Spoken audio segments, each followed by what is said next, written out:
माननीय वरिष्ठ सदस्य को कोई कष्ट हुआ है तो मैं अपने उस शब्द को वापस लेता हूं, क्षमा प्रार्थी हूं। लेकिन आजकल एक चलन हो गया है, कई बार कुछ टीआरपी बढ़ाने का भी इशू आ जाता है, इसलिए सब बातें समझते हुए भी प्रश्न उठाना पड़ता है। वो मैं प्रतिपक्ष के माननीय सदस्यों की व्यवस्था को समझ सकता हूं। हमने जिंदगी में कभी ये नहीं किया कि हम टीआरपी की बात भी सोचें, और इसमें मैंने कौन सी ऐसी चीज पूछी है जो टीआरपी बढ़ाने की बात है। हम यहाँ टीआरपी बढ़ाने आते हैं, जनता की आवाज उठाने आते हैं। हम अगर जनता की आवाज उठा रहे हैं तो हम टीआरपी नहीं बढ़ा रहे हैं। टीआरपी बढ़ाने वाले तो इनके साथ है लोग जो अपना बाँह चढ़ा चढ़ा के बोलते हैं प्रेस के माध्यम से। हम टीआरपी वाले लोग नहीं है मानवा। आप आज्ञा दें तो मेरी जो जिज्ञासा उसकी प्रतिपूर्ति करा ली। ठीक, पूछिए जिज्ञासा। अजय जी, बेसिक शिक्षा मंत्री पहले भी प्रश्न में भी देख रहे थे, बड़े विद्वान भी हैं, प्रज्ञा के धरोहर भी हैं। इसमें सुप्रीम कोर्ट की बैसाखी से बैतरणी पार करने की बात कर रहे हैं। अब क्या शिक्षा मित्र जो गरीब मां की कोख से जन्म लेने वाले हैं और शिक्षा मित्रों की सरकार हितैषी भी बीच बीच में दुहाई देती रही है, अगर शिक्षा मित्रों की वाकई सरकार हितैषी अगर है तो क्या शासन आदेश को निरस्त करते हुए शिक्षकों का मानदेय बढ़ाने हेतु कोई नया शासन आदेश लाने पर विचार करेगी कि नहीं करेगी? नंबर एक। दूसरी जिज्ञासा मेरी ये है कि 39 का समान कार्य का समान वेतन की व्यवस्था इसमें है कि नहीं है, ये जानने की मेरी इच्छा है। और 39 घा के अनुच्छेद 14 एवं 16 के साथ मिलकर पढ़ने दे, दोनों को मिला के पढ़ा जाए तो समान कार्य का समान अधिकार बन जाता है। तो जब समान कार्य का समान वेतन जब बन जाता है इसमें, तो क्या 10,000 रुपया पाने से उन गरीब माँ की कोख से जन्म लेने वाले शिक्षा मित्रों का जीवन यापन कैसे होगा, इस पर क्या पुनर्विचार सरकार करने की विचार करेगी कि नहीं करेगी? नंबर एक। नंबर दो, सरकार शिक्षा मित्रों को प्राथमिक शिक्षा में भर्ती की सुविधा देती है, छूट देती है कुछ। अगर शिक्षा मित्र प्राथमिक में नहीं आते हैं तो अन्य शिक्षक भर्ती में उनमें भी कोई लिबर्टी देने का प्रयास करेगी कि नहीं करेगी? दो जिज्ञासाएं। धन्यवाद। माननीय अध्यक्ष जी, मैं बड़ी विनम्रता से कहना चाहता हूं, माननीय सदस्य बहुत वरिष्ठ हैं, लेकिन आजकल एक चलन हो गया है, कई बार कुछ टीआरपी बढ़ाने का भी इशू आ जाता है, इसलिए सब बातें समझते हुए भी प्रश्न उठाना पड़ता है। वो मैं प्रतिपक्ष के माननीय सदस्यों की व्यवस्था को समझ सकता हूं।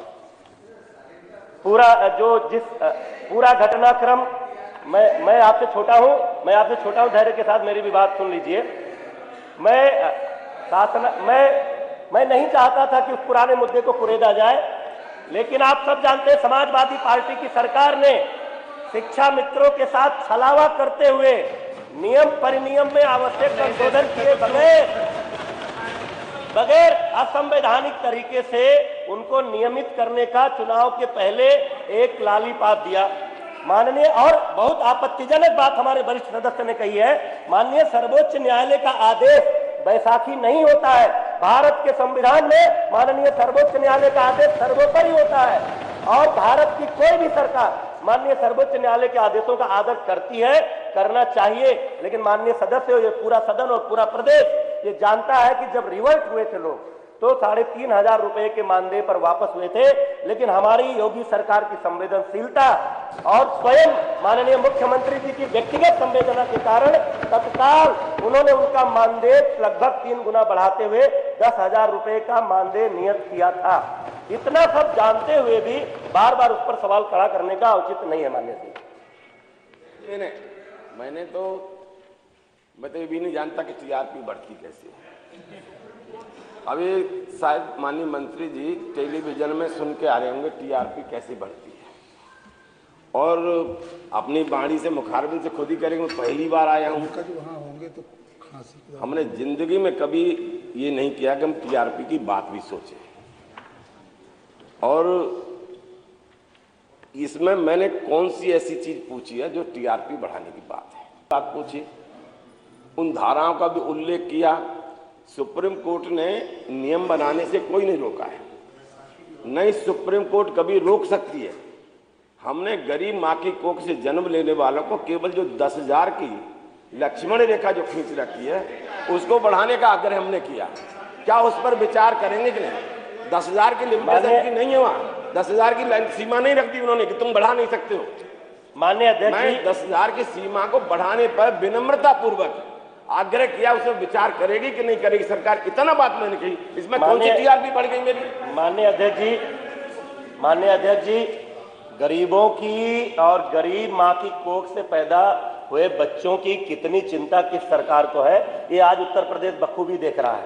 गरीबों की बात करने वाली सरकारों के समय में लोगों की गाढ़ी कमाई को लूटकर जो हवेलियां खड़ी की गई थी, आज गरीबों का घर बनाने के लिए वो हवेलियां ध्वस्त की जा रही है। और गरीबों की बात करना वास्तव में गरीबों के लिए काम करना, इन दोनों में अंतर है। आज योगी सरकार गरीबों के लिए हर क्षण हर पल काम कर रही है। एक बात मानिए, वो बोल रहे हैं। माननीय सदस्य, मानवर आपने, मैं चाहे जो बोलते जाए तो ही सुनेंगे मानवर, चाहे जो बोलते जाए मानवर। मैं स्पेसिफिक सवाल माननीय शर्मा जी ने किया कि क्या सहानुभूतिपूर्वक विचार करते हुए 10,000 की सीमा को सरकार बढ़ाने पर विचार करेगी? यहाँ से टीआरपी कहाँ आ गया मानवर? पहले ही आपत्तिजनक है मानवर, फिर गरीबों के उस पर हवेली की बात आ गई, ये आपत्तिजनक आ गया। तो मानवर ये टीआरपी शब्द पहले तो निकलवाएं कार्यवाही से मानवर। उसका माननीय सुप्रीम कोर्ट ने 10,000 की सीमा रखने का कोई प्रतिबंध नहीं लगाया है। आप 15,000 भी कर सकते हो, 20,000 भी कर सकते हो, 25,000 भी कर सकते हो, 50,000 भी कर सकते हो, ये आपके ऊपर है। परिस्थितियों के अनुसार आप जो करना चाहें कर सकते हैं। कि हमारा प्रश्न केवल इतना है कि क्या सरकार उस सीमा को बढ़ाने पर विचार करेगी? काबिल मंत्री जी अपनी विद्वता का परिचय देते हुए जिस तरह का अनर्गल प्रलाप करने का काम कर रहे हैं वो कतई सहनीय नहीं है मान्यवर। उसको कार्रवाई से निकालने की कृपा करें। हम यहाँ टीआरपी बढ़ाने आते हैं, जनता की आवाज उठाने आते हैं। हम अगर जनता की आवाज उठा रहे हैं तो हम टीआरपी नहीं बढ़ा रहे हैं। टीआरपी बढ़ाने वाले तो इनके साथ है लोग जो अपना बाँह चढ़ा के बोलते हैं प्रेस के माध्यम से। हम टीआरपी वाले लोग नहीं है मान्यवर। तो इसलिए पहला तो आपसे अनुरोध है, सादर अनुरोध है कि टीआरपी शब्द का जो उन्होंने उल्लेख किया, जो आक्षेप किया, वरिष्ठ सदस्य माननीय श्याम सुंदर शर्मा जो 8वीं बार इस विधानसभा में आए हैं, पहली बार नहीं आए हैं, उनके ऊपर इस तरह का आक्षेप किया है, पहले उसको कार्रवाई से निकालने का काम करें। दूसरा मान्यवर, इसका उचित उत्तर दिला दें, केवल एक शब्द में उत्तर दें, हाँ या नहीं। इतने तो उत्तर होगा कि हम विचार नहीं करेंगे या विचार करेंगे, केवल इतना ही जवाब दे दीजिए, हमें कोई आपत्ति नहीं मान्यवर। मेरी कोई मंशा ऐसी नहीं थी, लेकिन अगर मेरे किसी शब्द से लेकिन जो वरिष्ठ सदस्य हमारे पिता तुल्य हैं, पुत्र काबिल होता है तो गर्व होना चाहिए, उस पर टांट नहीं करना चाहिए, ये मेरा अनुरोध भी है। माननीय वरिष्ठ सदस्य को कोई कष्ट हुआ है तो मैं अपने उस शब्द को वापस लेता हूं, क्षमा प्रार्थी हूं।